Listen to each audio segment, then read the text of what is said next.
Assalamualaikum warahmatullahi wabarakatuh. Perkenalkan, nama saya Robi Mustafa, NIM 1930202282. Baik, di sini saya akan menyampaikan materi tentang penilaian berbasis kelas. Pengertian penilaian berbasis kelas. Ada beberapa penjelasan mengenai penilaian berbasis kelas berikut ini. Yang pertama, penilaian kelas merupakan proses pengumpulan dan penggunaan informasi oleh guru untuk memberi keputusan terhadap hasil belajar siswa berdasarkan tahap kemajuan. Yang kedua, penilaian berbasis kelas merupakan suatu proses pengumpulan, pelaporan, dan penggunaan informasi hasil belajar siswa dengan menerapkan prinsip-prinsip penilaian berkelanjutan, otentik, akurat, dan konsisten dalam kegiatan pembelajaran di bawah kewenangan guru di kelas. Penilaian kelas adalah suatu bentuk kegiatan guru yang terkait dengan pengambilan keputusan tentang pencapaian kompetensi atau hasil belajar peserta didik yang mengikuti proses pembelajaran tertentu. Penilaian kelas merupakan suatu proses yang dilakukan melalui langkah-langkah perencanaan, penyusunan alat penilaian, pengumpulan informasi melalui sejumlah bukti yang menunjukkan pencapaian hasil belajar peserta didik. Pengelolaan dan penggunaan informasi tentang hasil peserta didik. Penilaian kelas dilaksanakan melalui berbagai cara seperti untuk kerja performance, penilaian sikap, penilaian tertulis paper and pencil test, penilaian proyek, penilaian produk, penilaian melalui kumpulan hasil karya peserta didik. Dari beberapa pengertian di atas dapat disimpulkan bahwa penilaian berbasis kelas adalah segala bentuk kegiatan guru dalam rangka mengambil keputusan terhadap hasil belajar siswa berdasarkan tahapan proses kemajuan belajarannya. PBK pada khususnya lebih berorientasi pada pencapaian kompetensi peserta didik yang menekankan bahwa proses dan hasil pembelajaran adalah dua hal yang tidak dapat dipisahkan dalam rangka mengukur peta kemajuan belajar siswa. Penekanan ini memperkuat dugaan bahwa keberhasilan belajar siswa yang hanya ditentukan oleh nilai ujian akhir bukanlah sesuatu yang signifikan.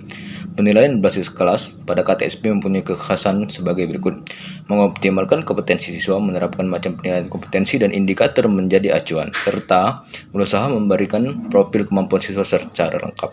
Pengumpulan informasi dalam PBK dapat dilakukan dalam suasana resmi maupun tidak resmi, dalam atau di luar kelas, menggunakan waktu khusus dan tidak, misalnya untuk penilaian aspek sikap nilai dengan tes atau non-tes.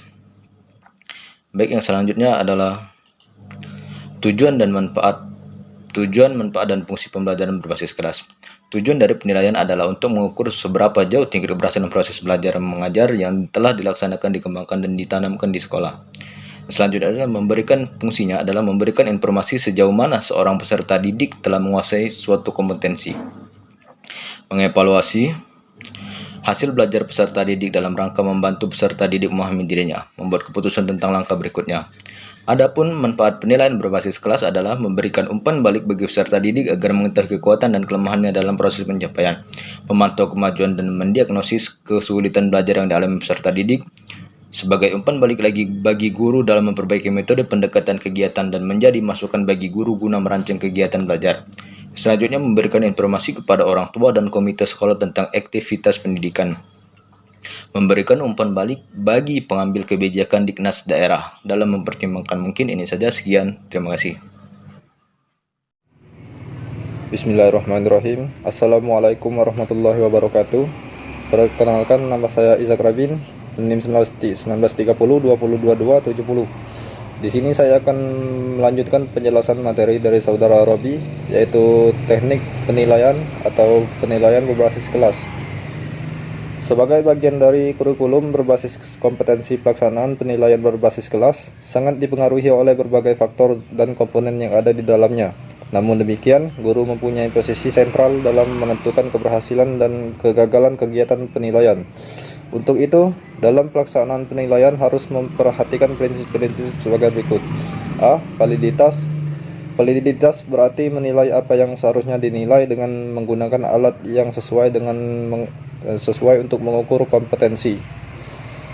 B. Reliabilitas. Reliabilitas berkaitan dengan kompetensi hasil penilaian. Penilaian yang reliable memungkinkan perbandingan yang reliable dan menjamin konsistensi. C. Terfokus pada kompetensi dalam pelaksanaan kurikulum tingkat sistem pendidikan yang berbasis potensi. Penilaian harus terfokus pada pencapaian kompetensi, bukan hanya pada penguasaan materi.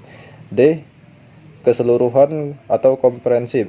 Penilaian harus menyeluruh dengan menggunakan beragam cara dan alat untuk menilai beragam kompetensi atau kemampuan peserta didik. E. Objektivitas. berkesinambungan, dan menerapkan kriteria yang jelas dalam pemberian skor. F. Mendidik penilaian dilakukan untuk mempengaruhi proses pembelajaran bagi guru dan meningkatkan kualitas belajar bagi peserta didik. Kemudian prinsip-prinsip berbasis kelas. Ada dua prinsip berbasis kelas, yaitu prinsip secara umum dan prinsip secara khusus. Adapun prinsip secara umum penilaian berbasis kelas ialah berorientasi pada kompetensi, mengacu pada patokan penilaian, mengacu pada hasil belajar sebagai kriteria, ditetapkan sekolah menetapkan kriteria sesuai dengan kondisi dan kebutuhannya.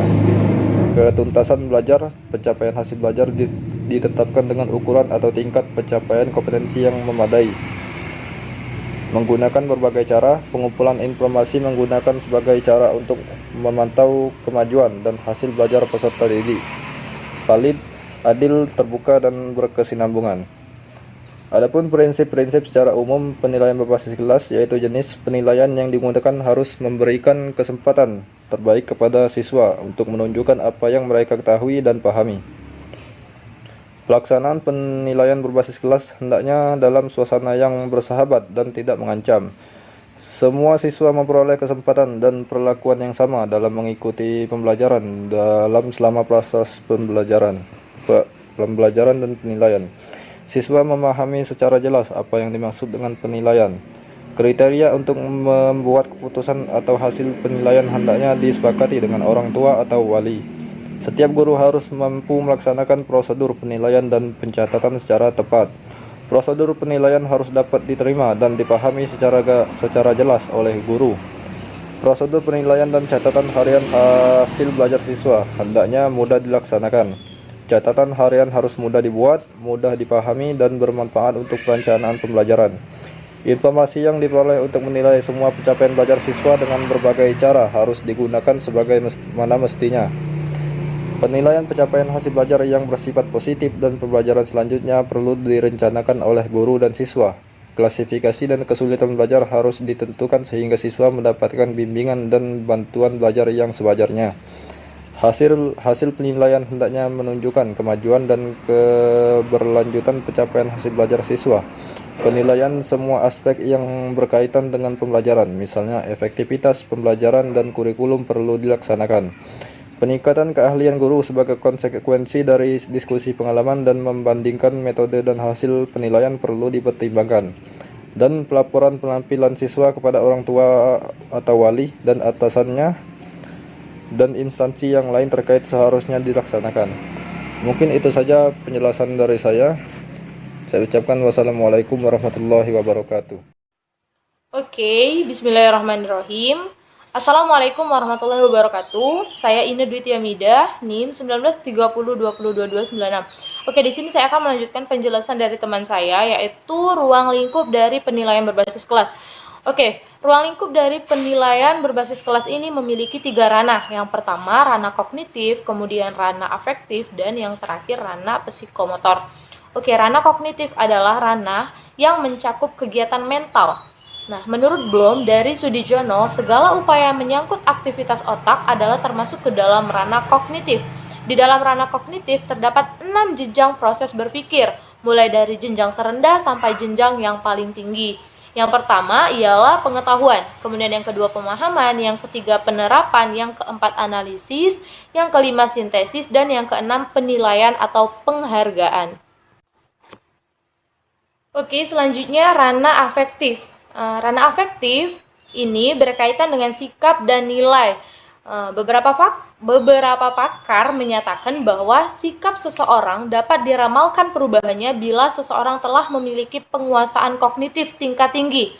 Nah, ranah afektif ini dirinci ke dalam 5 jenjang. Yang pertama adalah menerima atau memperhatikan, kemudian menanggapi atau responding, yang ketiga menilai, yang keempat menilai dan menghargai, dan yang kelima mengatur. Oke, baiklah, yang terakhir yaitu ranah psikomotor. Ranah psikomotor ini adalah ranah yang berkaitan dengan keterampilan, skill, atau kemampuan yang bertindak setelah seseorang menerima pengalaman belajar tertentu. Nah, mungkin itu saja ruang lingkup dari penilaian berbasis kelas. Saya akhiri. Wassalamualaikum warahmatullahi wabarakatuh.